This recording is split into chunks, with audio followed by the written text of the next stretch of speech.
Hello నమస్తే, welcome to our channel. ఈ రోజు కూడా ఒక పొలిటికల్ అప్డేట్ తో మీ ముందుకు వచ్చాను. ఈ రోజు నాతో పాటు ప్రముఖ senior journalist doctor Durga Vadlamani గారు ఉన్నారు. మేడం తో మాట్లాడదాం. నమస్తే మేడం. నమస్తే అండి. మేడం, మాజీ వైసీపీ నేత విజయసాయిరెడ్డి గారు అంటే ప్రత్యక్ష రాజకీయాలకు దూరంగా ఉంటానన్న విషయం తెలిసిందే. ఇప్పుడు రీసెంట్ గా బీజేపీకి అనుకూలంగా ఆయన ఎక్స్ వేదికగా పోస్టులు పెట్టడం, దేశభక్తికి చాటుకున్నట్టుగా పోస్టులు పెట్టడం వార్తలు వస్తున్నాయి. అంటే మరింత బీజేపీకి దగ్గర అవుతున్నట్లుగా వెళ్లే సూచనలు ఏమన్నా ఉన్నాయా అంటూ కూడా వార్తలు వస్తున్నాయి. దీన్ని ఎలా చూడొచ్చు అంటారు? అంటే ఇప్పుడు వందే మాత్రం పూర్తిగా పాడాలి, పాడకపోతే 3 ఏళ్ళు జైలు శిక్ష అని ఒక కొత్త చట్టాన్ని తీసుకురాబోతోంది కేంద్రం. సో దాని మీద ఆయన స్పందిస్తూ ఎక్స్ వేదికగా కేంద్ర ప్రభుత్వం తీసుకున్న నిర్ణయాన్ని మనందరం స్వాగతించాలి, మనందరం కూడా వందే మాత్రం పూర్తిగా పాడడం మంచిది అని ఆయన చెప్పడం జరిగింది.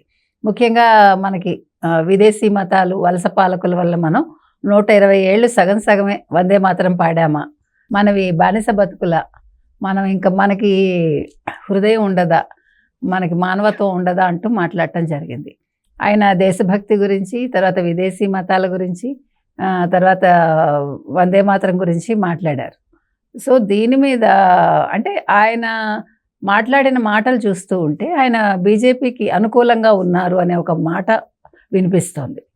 అంటే ఇవాళ ఆయన జాతీయవాదనాన్ని తెర మీదకి తీసుకొచ్చి, ఆ తర్వాత ఈ విదేశీ మతాలు, తర్వాత మన దేశభక్తి, వందే మాతరం పాడడం గురించి ఆయన ఏమంటున్నారంటే మనం తప్పకుండా పాడాల్సిందేనని అనడంలో ఆయన బీజేపీకి పూర్తిగా అనుకూలంగా బీజేపీని సమర్థిస్తున్నారనేది అర్థమవుతుంది.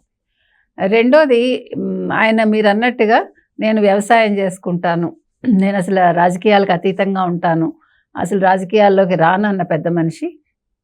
నేను ఆ రోజే చెప్పాను, ఈయన ఇవన్నీ కూడా టెంపరీ మాటలే, ఇవన్నీ ఈయన ఖచ్చితంగా మళ్ళీ రాజకీయాలకు వెళ్తారు అని. ఆ మధ్యలో మళ్ళీ నేను వెనక్కి వస్తానని జగన్ కోరడం కూడా జరిగింది. నీ చుట్టూ ఉండే కోటరీని పక్కన పెట్టు, నేను అంటే నన్ను వెనక్కి తీసుకో, తర్వాత నీకు కూటమిని ఎలాగా విభజించాలో అంటే వాళ్ళని విడగొట్టాలో నేను చెప్తాను, ఆ సూత్రం నా దగ్గర ఉంది, నీకు చేత కాదని చెప్పాడు. కానీ ఇవాళ మళ్ళీ ఆయన బీజేపీకి అనుకూలంగా మాట్లాడుతున్నారు. ఈ మధ్యకాలంలో ఆయన చాలా బీజేపీకి అనుకూలంగానే ఎక్కువ కమెంట్స్ చేయటం జరిగింది. కాబట్టి ఆయన ఏమైనా మళ్ళీ బీజేపీకి దగ్గర అయ్యి బీజేపీలో చేరి జగన్ కోసం పోరాటం చేస్తాడా అనేది చూడాలి. Thank you madam.